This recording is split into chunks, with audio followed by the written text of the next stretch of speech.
ನಿತ್ಯ ಪೂಜೆಯನ್ನ ಬೆಳಗ್ಗೆ ಮಾಡಬೇಕಾ, ಸಂಧ್ಯಾಕಾಲ ಸೂಕ್ತವಾ ಅನ್ನುವಂತ ಪ್ರಶ್ನೆ ಅನೇಕರಲ್ಲಿ ಇರುತ್ತೆ. ಸಾಮಾನ್ಯವಾಗಿ ಬ್ರಾಹ್ಮಿ ಮುಹೂರ್ತ ಹಾಗೇನೆ ಗೋಧೂಳಿ ಮುಹೂರ್ತ ಎರಡೂ ದೈವಾರಾಧನೆಗೆ ಅತ್ಯುತ್ತಮ ಸಮಯ ಅಂತ ಶಾಸ್ತ್ರಗಳು ಹೇಳುತ್ತೆ. ಆದ್ರೆ ಇದಕ್ಕಿಂತ ಮುಖ್ಯವಾದುದು ನಮ್ಮ ಮನಸ್ಸಿನ ನಿರ್ಮಲತೆ, ಭಕ್ತಿ ಮತ್ತು ಭಗವಂತನ ಸ್ಮರಣೆ.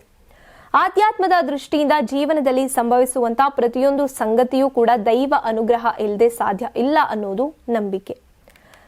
ತ್ವೇನ ವಿನಾ ತೃಣಮಪಿ ನ ಚಲತಿ ಅನ್ನುವಂಥ ಮಾತಿನ ಅರ್ಥವೇ ಇದೆ. ಹೀಗಾಗಿ ನಾವು ಮಾಡುವಂತ ಪ್ರಾರ್ಥನೆಗಳು ಕೇವಲ ಸಂಕಷ್ಟ ಪರಿಹಾರಕ್ಕೆ ಮಾತ್ರ ಸೀಮಿತ ಆಗಿರಬಾರದು.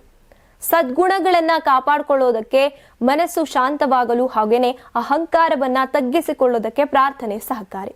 ಬೆಳಗಿನ ಜಾವ ವಿಶೇಷವಾಗಿ ಬ್ರಾಹ್ಮಿ ಮುಹೂರ್ತದಲ್ಲಿ ಪೂಜೆ ಮಾಡೋದನ್ನ ಉತ್ತಮ ಅಂತ ಹೇಳಲಾಗುತ್ತೆ. ಆದ್ರೆ ಅನೇಕರು ಕೆಲ್ಸಕ್ಕೆ ಹೋಗುವಂತ ತುರ್ತು, ಮನೆ ಕೆಲಸಗಳು ಅಥವಾ ಸಮಯದ ಕೊರತೆ ಕಾರಣದಿಂದ ಈ ಸಮಯದಲ್ಲಿ ಪೂಜೆ ಮಾಡೋದಕ್ಕೆ ಸಾಧ್ಯ ಆಗೋದಿಲ್ಲ.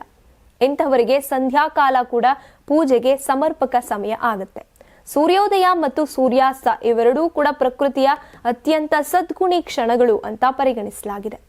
ಸಂಧ್ಯಾಕಾಲದಲ್ಲಿ ಪೂಜೆ ಮಾಡೋದಕ್ಕೆ ಸ್ನಾನ ಕಡ್ಡಾಯ ಅಲ್ಲ. ತಣ್ಣೀರಿನ ಪ್ರೋಕ್ಷಣೆಯಾದ್ರೂ ಕೂಡ ಸಾಕು. ಇನ್ನು ದೀಪ ಹಚ್ಚಿ ಕುಳಿತುಕೊಂಡು ಧ್ಯಾನ, ಜಪ, ಪಾರಾಯಣ, ಆರತಿ ಮಾಡೋದೇ ಸಾಕಷ್ಟು ಪವಿತ್ರ. ಶಾಸ್ತ್ರದ ಮಾತು ಪತ್ರಂ ಪುಷ್ಪಂ ಫಲಂ ತೋಯಂ. ಅಲ್ಪವಾದ ದ್ರವ್ಯ ಇದ್ರೂ ಕೂಡ ಭಕ್ತಿಯೇ ಮುಖ್ಯ.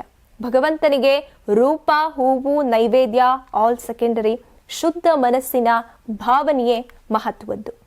ಬೆಳಗ್ಗೆ ಪೂಜೆ ಮಾಡೋದಕ್ಕೆ ಸಾಧ್ಯ ಆಗದೆ ಇರುವವರು ಸಂಜೆಗೆ 10 ನಿಮಿಷ ಪ್ರಶಾಂತವಾಗಿ ಕುಳಿತು ಮೊಬೈಲ್ ಅನ್ನ ದೂರ ಇಟ್ಟು ನಿಶ್ಚಲ ಮನಸ್ಸಿನಿಂದ ಭಗವಂತನ ಸ್ಮರಣೆ ಮಾಡಬಹುದು. ಸನಾತನ ಧರ್ಮದ ಸೌಂದರ್ಯ ಏನಪ್ಪಾ ಅಂದ್ರೆ ಯಾವುದೇ ಸಮಯದಲ್ಲಿಯೂ ಕೂಡ ಶ್ರದ್ಧೆಯೊಂದಿಗೆ ಮಾಡಿದ ಪ್ರಾರ್ಥನೆ ವ್ಯರ್ಥ ಆಗೋದಿಲ್ಲ. ನಿರ್ಮಲ ಮನಸ್ಸು, ಭಕ್ತಿ, ನಂಬಿಕೆ ಇದ್ರೆ ಯಾವುದೇ ವೇಳೆಯಲ್ಲಿ ಮಾಡಿದ ಪೂಜೆಯೂ ಕೂಡ ಸಾರ್ಥಕ ಆಗುತ್ತೆ.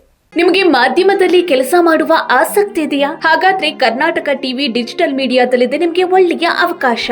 ಆಯ್ಕೆಯಾದವರಿಗೆ ಉಚಿತ ತರಬೇತಿ ಕೊಡ್ತೀವಿ. ತರಬೇತಿ ನಂತರ ಕೆಲಸ ಮಾಡುವ ಅವಕಾಶನೂ ಕೊಡ್ತೀವಿ. ಈ ಕೂಡಲೇ ನಿಮ್ಮ ಮಾಹಿತಿಯನ್ನ ಮೇಲ್ ಮಾಡಿ.